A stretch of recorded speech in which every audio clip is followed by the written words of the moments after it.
মা আপুনি এই শাক পাচলি কৰি ভাতকেইটাও বনাব আৰু বাকী ঘৰৰ কাম বন যি য'ত আছে গোটেইখিনি কৰিব। তুমি ক'ত যোৱা? মই নামঘৰলৈ যাওঁ চাকি এগছ দিবলৈ। কিহৰ কাৰণে? এই আপোনাক কোৱা হোৱাই নাই নহয়, আপুনিতো ৰাতিপুৱা দেৰিলৈকে শুই আছিলে। মইতো সোনকালে উঠি চোতাল ঘৰ সাৰো।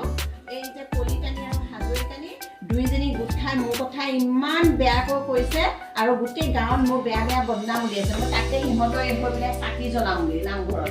নাই সেইবিলাক নকৰিবা। তুমি কাৰোবাৰ হৈ পেলাই অমংগল চিন্তা কৰি তুমি নামঘৰত চাকি দিব নালাগে। এই নহয় মা, মই দিম বুলি কৈছো দিমেই। নহয় এইটো ঠিক। সিহঁতে বেয়াকে কৈছে, তোমাৰ মনটো বেয়া লাগিছে, সেইটো ঠিক। তুমি আমাৰ গোসাঁই ঘৰতে গোসাঁইকে কোৱাচোন, গোসাঁইকে কোৱা, অকণমান ঠাণ্ডা হোৱাচোন।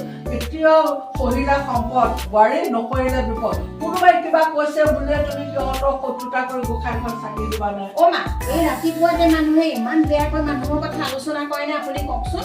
সেইটোতো উচিত নহয়, সেইটোতো বেয়া কাম কৰিছে। কিন্তু সেই নামঘৰত চাকি নিদিবা যে তুমি নামঘৰত। তুমি গোসাঁই ঘৰতে অকণমান শান্ত হোৱাচোন। মাও, আপুনি কৈছে যেতিয়া মই এইবাৰলৈ কিন্তু এৰিছো। কিন্তু ইয়াৰ পাছত যদি শইকীয়ানী আৰু এই হাজৰিকানী আৰু কলিতানী এই দুজনীয়ে যদি মোৰ কথা বেয়াকৈ আলোচনা কৰিলে মই কিন্তু একদম ঢেকীয়াখোৱা নামঘৰত তুমি বহুত আঁতৰলৈ গৈছা। নালাগে। অকণমান শান্ত হোৱা।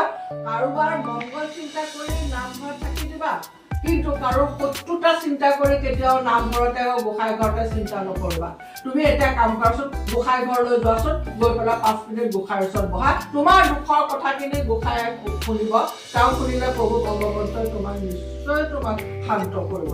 যোৱা তুমি গোসাঁই ঘৰলৈ